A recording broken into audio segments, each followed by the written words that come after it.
Ini adalah hari Jumat ketika kita diperkenankan untuk ada lagi dalam ibadah Jumat Agung yang diikuti oleh semua dari anak-anak sampai orang dewasa.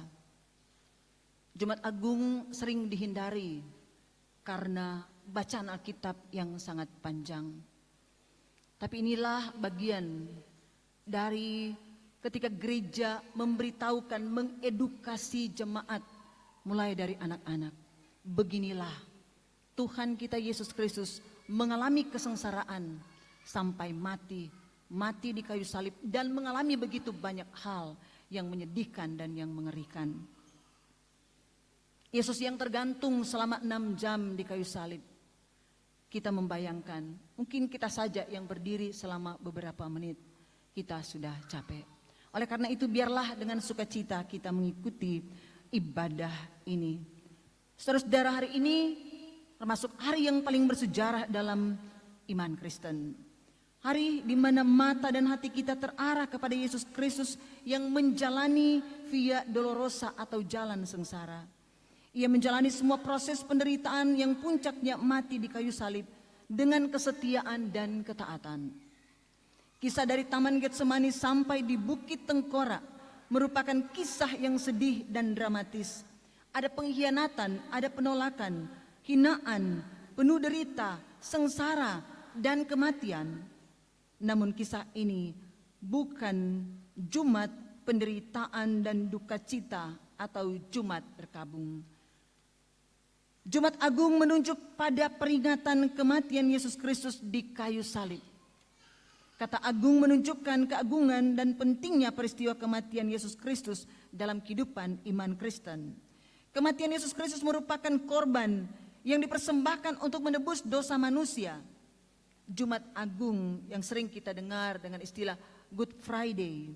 Kata good dapat diartikan sebagai baik atau suci.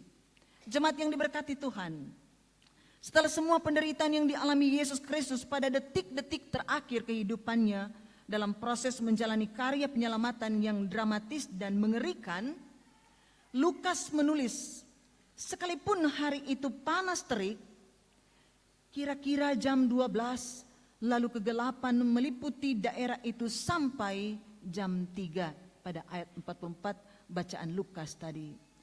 Kegelapan menandakan keadaan tanpa Tuhan Allah seperti dalam Kejadian 1 ayat 2. Bumi belum berbentuk dan kosong, gelap gulita menutupi samudra raya. Dunia kembali pada keadaannya semula sebelum Tuhan Allah menciptakan terang. Selama 3 jam dunia gelap, hati manusia pun gelap. Dalam kegelapan hidup manusia tanpa arah dan kehilangan tujuan. Karena kegelapan memutarbalikkan kebenaran, bahkan berusaha membungkam dan membunuh kebenaran itu. Hanya 3 jam saja Tuhan Allah membarui dunia dan manusia melalui kematian Yesus Kristus. Kegelapan berlalu karena terang terbit di dalam Yesus Kristus. Kejahatan dan egoisme manusia pasti berlalu karena tidak memiliki masa depan. Gelap terjadi sebab matahari tidak bersinar. Tuhan Allah berkuasa atas ciptaannya, termasuk matahari. Ia mengaturnya sehingga tidak mengeluarkan cahaya atau sinar. Tuhan Allah adalah sumber dari mana matahari memperoleh terang. Kini telah tiada. Seumpama lampu nyala api, terang matahari padam karena minyak yang menyalakannya sudah habis. Yesus Kristus mati. Terang yang sesungguhnya sudah tiada. Itulah sebabnya matahari tidak bersinar. Injil Matius mengisahkan bahwa bukan hanya matahari yang menjadi gelap, tetapi juga terjadi gempa bumi yang dahsyat. Bumi bergetar ketakutan. Waktu menyaksikan sumber hidup dan sang penciptanya dihadang dosa dan maut oleh pemberontakan manusia. Lalu tabir bait suci terbelah 2 dari atas sampai ke bawah. Kata tabir menunjuk pada tirai tebal yang memisahkan tempat kudus dan tempat maha kudus di dalam bait suci. Hanya imam yang terpilih dapat masuk di tempat Maha Kudus untuk memberikan persembahan dan beribadah kepadanya. Imam mewakili manusia berdosa untuk datang kepada Tuhan Allah dan memohon pengampunan. Tabir melambangkan pemisahan manusia dari hadirat Tuhan Allah sebagai penghalang yang membatasi akses atau pintu masuk langsung ke hadapannya. Namun ketika tabir bait suci terbelah dua, pemisahan tersebut ditiadakan. Sekarang jalan kepada Tuhan Allah terbuka bagi semua manusia, di mana kematian Yesus Kristus sebagai korban penghapus dosa telah meniadakan penghalang antara Tuhan Allah dan manusia. Tabir yang terbelah menyatakan bahwa semua orang sekarang memiliki akses langsung untuk datang kepada Tuhan Allah. Membuka kematiannya telah membuka jalan bagi orang percaya untuk memiliki persekutuan dan hubungan yang mendalam dengan Tuhan Allah.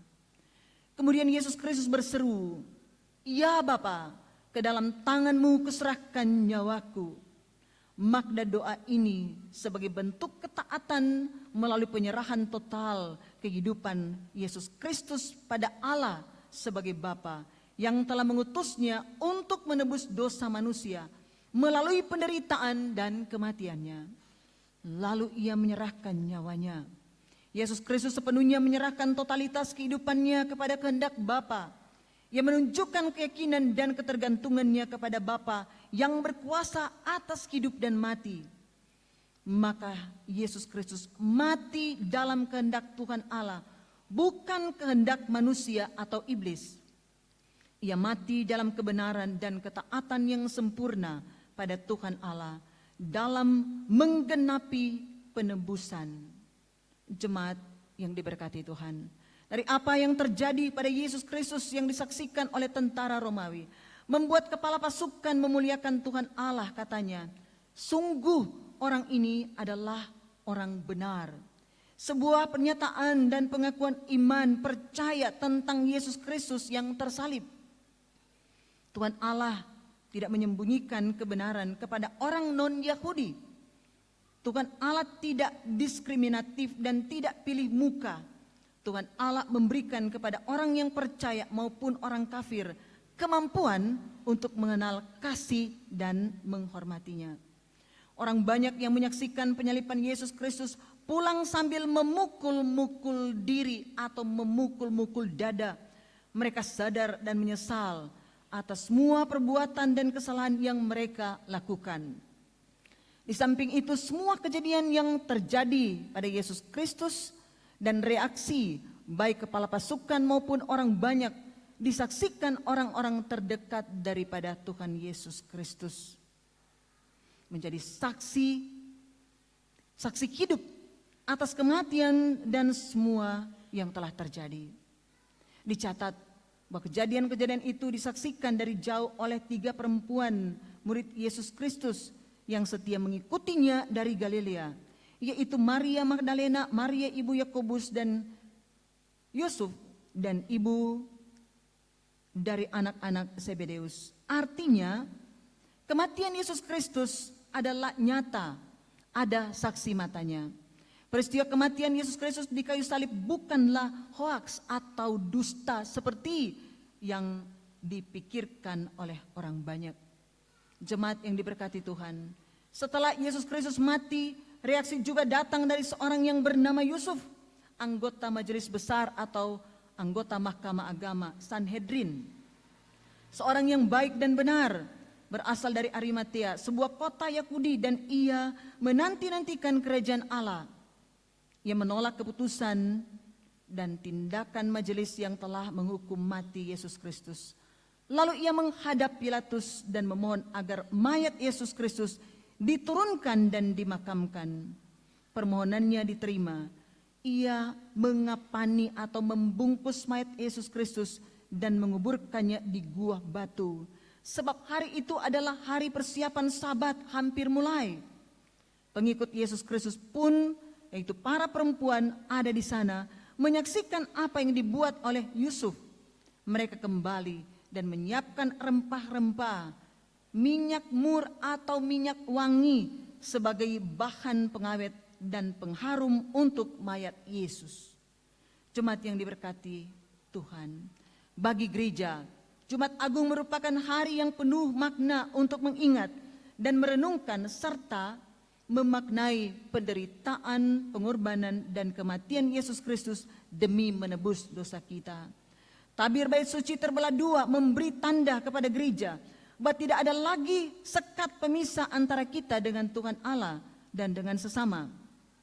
Kita satu dalam iman, pengharapan, dan kasih kepada Yesus Kristus sebagai pengantara kepada Tuhan Allah. Kematiannya mendatangkan perubahan dan pembaharuan dalam sejarah kehidupan manusia.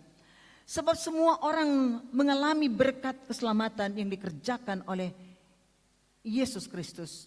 Makna tabir bait suci terbelah dua bagi gereja adalah pemulihan hubungan yang telah dikerjakan oleh Yesus Kristus. Hal ini juga memberi makna bahwa tahun rahmat atau tahun anugerah telah dimulai, di mana semua orang terpanggil untuk datang kepada Tuhan Allah melalui Yesus Kristus sebagai jalan kebenaran dan hidup. Saat ini, ketika gereja merayakan Jumat Agung, kita diajak untuk mengevaluasi kehidupan dari berbagai tindakan kejahatan yang merusak relasi dengan sesama, dengan alam dan dengan Tuhan Allah. Mari kita bangkit untuk menata kehidupan yang lebih baik dengan semua, karena sekat, tirai atau tabir sebagai penghalang telah terbuka, telah diangkat agar kita bersatu dalam persekutuan dengan Yesus Kristus. Oleh karena itu, mari kita menjadi agen keselamatan bagi semua orang melalui kata-kata dan diwujudkan dalam tindakan. Gaya hidup Kristiani yang berpola pada Yesus Kristus harus menjadi model dalam membangun kehidupan bersama, merajut keanekaragaman dalam bingkai persatuan sehingga tercipta kerukunan dalam kehidupan. Tabir bait suci terbelah dua memberi ruang bagi gereja untuk terus menyuarakan dan menata kerukunan yang terbina sebagai nafas dari persatuan. Kita sadar bahwa hidup di tengah-tengah keragaman bahasa, budaya, suku, antar golongan dan agama, maka NKRI sebagai harga mati dan Pancasila mengayomi kehidupan berbangsa dan bernegara. Gereja dalam imannya kepada Yesus Kristus harus menjadi pelopor menunjukkan sikap nasionalismenya atau rasa kebangsaan kepada semua, sehingga banyak orang memuliakan Yesus Kristus. Inilah berita Jumat Agung bagi kita ketika kita pun telah selesai dengan pelaksanaan pemilihan umum, dan ketika semua terjadi merajut kembali kebersamaan di dalam Yesus Kristus, Tuhan yang mati di kayu salib karena kita. Amin.